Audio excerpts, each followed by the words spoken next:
이 방에 대해서 한번 얘기해 주시죠. 이 아이들은 역사가 좀 있는 아이들이죠. 왜냐면 제가 만들었던 아이들 모아놓고 있는 방이에요. 인형들만. 요 모자 쓴 아이나 요 누워있는 저 아이 세 아이는 4년 정도 이상 됐을 것 같아요. 제작을 하면서 스킬을 막 연구할 때.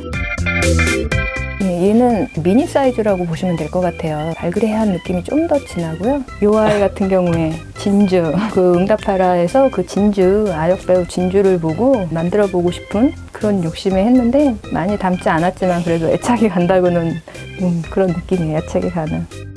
이 두 아이가 같은 아이인데 같은 키트인데 좀 다른 느낌으로 제작이 가능하다는 거를 제가 해보고 싶었어요. 얘는 약간 이제 좀 더 진한 헤어를 사용해서 약간 컬이 있는 그런 유색인종 특유의 그 머리를 해줬고요.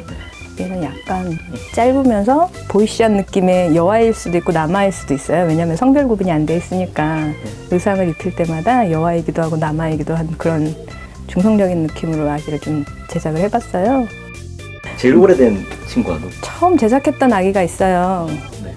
그 아이를 데리고 있는데 지금 보면 너무 창피한 거죠. 창피하고 뭐 오글오글한데 그게 다 제 역사이기 때문에. 뭐 미술을 뭐 했다든가 인형 공부를 좀 했다든가 그러지는 않으셨어요? 그런 건 아니고요. 그냥 인형을 좋아했던 것 같아요. 좋아했는데 16인치 패션돌이란 아이들을 제가 접하게 된 것 같아요. 미인형의 전형적인 미인형의 사이즈가 16인치이기 때문에 좀 더 사실적인 느낌이랄까 제 입장에서는. 그러다가 우연히 리페인트 인형을 발견한 거예요. 멋진 작품으로 보이더라고요. 정말 내 아이들도 저렇게 공장에서 나오는 똑같은 페인트의 아이가 아닌 꾸며주고 싶은 그대로 표현할 수 있는 그 인형으로 만들어주고 싶다는 생각이 정말 리페인트를 시작하게 됐어요. 아이들을 작업한 아이들은 보통 해외로 많이 보내줬기 때문에 거의 남아있는 아이들은 별로 없어요, 사실. 근데 이제 이 아이 같은 경우에는 왕자의 게임 그 미드의 데너리스라고 금발에 정말 너무 예쁜 배우가 있어요. 그 배우를 그려보고 싶었는데 헤드몰이 좀 닮지는 않았는데 이 헤어를 살리고 싶었어요.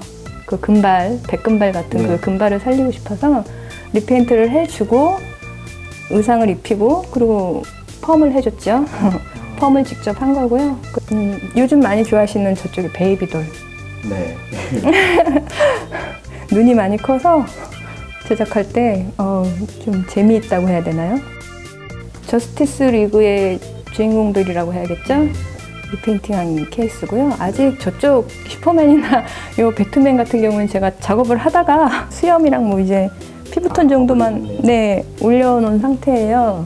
겔가돗을 작업했어요. 이거는 인형은 아니고 피규어인데 뭐 바디 같은 경우에도 옷을 이거는 벗길 수 없는 붙어있는 그래서 채색을 그냥 다 전체적으로 새롭게 좀 한층 더 올려줬고요.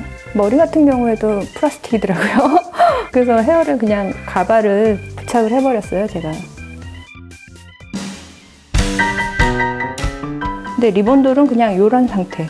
이렇게 뭐 분리가 되어 있는 상태로 배송이 되어지면 이걸 갖고서는 이제 작가 개인의 이제 스킬과 모든 걸 동원해서 제작을 하게 되는 거예요. 그러니까 세상에 하나뿐인 인형이라고 할 수 있죠. 작가가 같은 인형을 똑같은 키트로 만들어도 매번 다르기 때문에 항상 다르고 유일하고 특별하죠.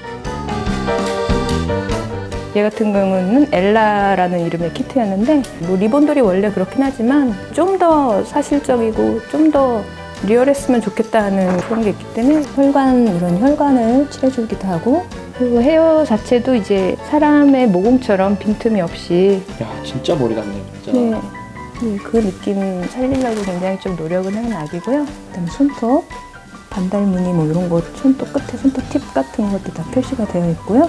동공이라든가 그런 것까지도 좀 생각을 했던 것 같아요. 그리고 헤어 색상하고 눈빛하고 조금 서양악이니까 이왕 서양악이라면 정말 서양악이답게 예쁘장하게 속눈썹 같은 경우에는 이런 모헤어 종류로 이렇게 자연스럽게 아래 속눈썹 위에 이렇게 보시면 여기 속눈썹 자연스럽게 심부를 한 다음에 약간의 컬링 작업을 좀 해주면서 자연스럽게 올라갈 수 있게.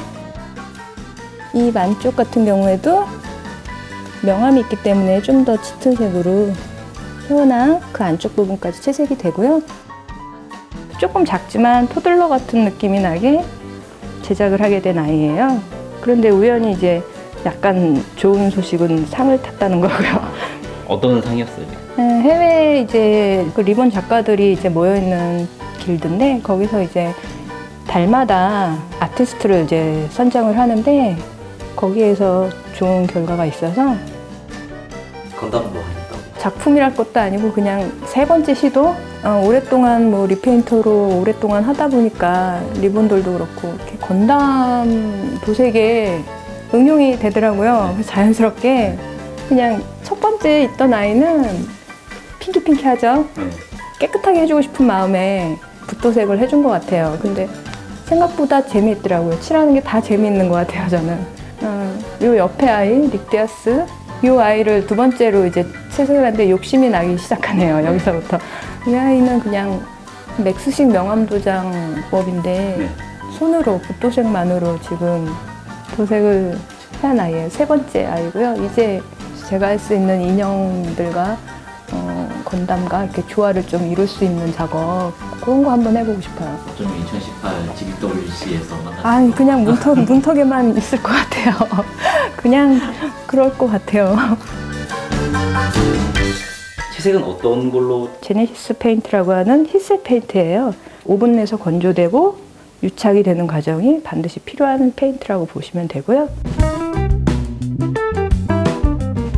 실제적인 혈관 표현이라든가 피부톤 표현, 이제 짧지만 보여드릴 수 있을 것 같아요.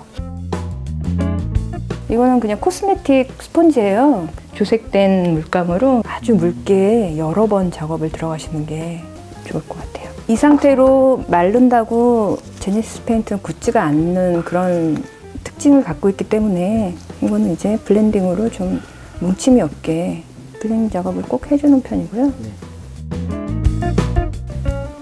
저 같은 경우에 입술 발색을 좀 천천히 올리는 편이에요. 한 번에 진하게 안 올리고.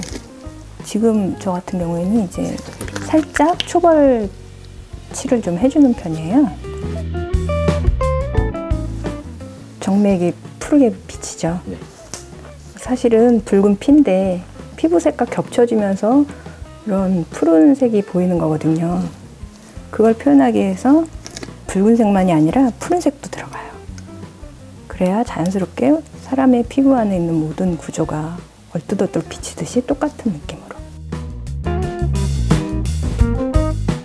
사실적인 표현을 하려고 저 같은 경우에는 이런 헤드라든가 자료를 좀 많이 모아놓은 편이고요. 피가 흐르고 혈관이 있고 정맥이 있는 한 피부색이 짙어서 흐리게 보일 수는 있지만 없는 사람은 없거든요. 그러니까 리본들도 마찬가지예요. 이거를 어렵다고 처음부터 패스하고 그리지 않으시면 스킬이 늘 수는 없을 것 같아요. 얼굴에 혈관이 지나가는 지점을 정말 정확할 수는 없지만 자연스럽게 진하거나 발림이 좋지 않은 부분은 좀 완화시켜 주시면서 다크서클 있는 부분도 사실 혈관이 살짝 있는 부분이기 때문에 약간 어둡게 보이는 거잖아요. 한 번의 터치지만 이런 작은 부분을 놓치지 않는 게 전체적으로 채색이 다 되었을 때 티가 나는 거거든요. 이제 이 단계가 마음에 들 정도로 본인이 원하는 만큼 됐다고 한다면 주름이 있는 부분을 어느 정도 채색을 해줘야 이렇게 포동포동한 요 느낌을 정말 살릴 수 있거든요. 아기들이 이렇게 볼도 포동하고 손도 발도 막 포동포동 하잖아요. 7분에서 10분 정도 타이머 맞춰주시고 기다려주시면 따끈따끈하게 아기가 나옵니다.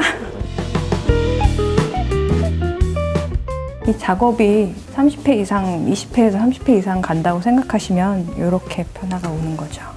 사람은 피부 아래 혈관이 있는 거지 위에 있는 건 아니니까 똑같은 리본들도 같은 개념으로 투명감 있는 피부 표현을 해주려고 그런 식으로. 그리고 헤어 같은 경우에는 이제 가이드라인을 자기가 원하는 방향이 보통 있거든요. 이쪽 가르마일 수도 있고 가운데 가르마일 수도 있고 가르마가 없을 수도 있기 때문에 원하는 그 가이드라인을 먼저 이렇게 잡아주세요. 그거는 필요한 길이는 있을 거예요. 그 길이만큼 적당히 자르셔서 바늘에 걸어서 보이시나요? 하나씩 들어가는 게. 네. 정말 한 땀 한 땀 하시는 거예요? 예, 이렇게 가능한 한 가닥씩 균일한 간격으로 일정하게 이렇게 식무가 되어져야 자연스러운 표현을 하실 수 있어요. 이거를 간격이 이렇게 이런 식으로 이렇게 뭉태기로 그냥 넣어버리면, 그리고 균일한 간격을 주지 않는다면 그냥 이렇게 굉장히 지저분한 딱. 저 같은 경우는 항상 제작 시간보다는 디테일에 굉장히 많이 시간을 투자하는 스타일이에요. 그래서 어딜 보더라도 약간 디테일이 부족하지 않기를 항상 바라는 마음이 있어요. 그러다 보니까 시간이 오래 걸렸지만 좀 그런 쪽에 항상 중점을 좀 두는 것 같아요. 처음은 좀 약간 시행착오가 좀 있었을 것 같거든요. 그렇죠. 시행착오가 굉장히 많았죠. 제가 원하는 채색이 안 나와서 그 이유를 알 수가 없을 때도 많았고요. 온도가 안 맞아서 색이 잘 유착이 되지 않아서 지워지는 현상이 있다든가 많았죠. 정말 많았던 것 같고요. 제작하고 한 4년? 3, 4년은 전혀 분양을 하지 않았던 것 같아요. 제가 만족하지 못하면 분명 데려가신 분도 만족할 수 없을 거라는 생각이 들었고요. 그리고 나서 조금 한 3년 좀 지나서부터 해외에 올렸고 감사하게도 아이들이 판매가 되어졌고요. 그래서 해외에 우선 먼저 국내보다는 분양을 먼저 시작했던 것 같아요. 리페인트도 마찬가지였고. 국내 분위기는 좀 어떠신가요? 처음 국내에서는 좀 어린 학생분들이 호기심에 좋아했던 경우가 많았던 것 같은데 지금은 이제 다양한 연령층으로 그게 확대되는 것 같아서 굉장히 좋고, 징그럽다 이런 표현도 가끔 하시는데 꼭 그렇게만 보지 마시고 리얼함을 추구하는 그런 인형이라고 봐주시면서 좋게 평가해 주시면 아마도 리본돌 시장이 좀 더 많은 발전이 있지 않을까 생각이 들고요.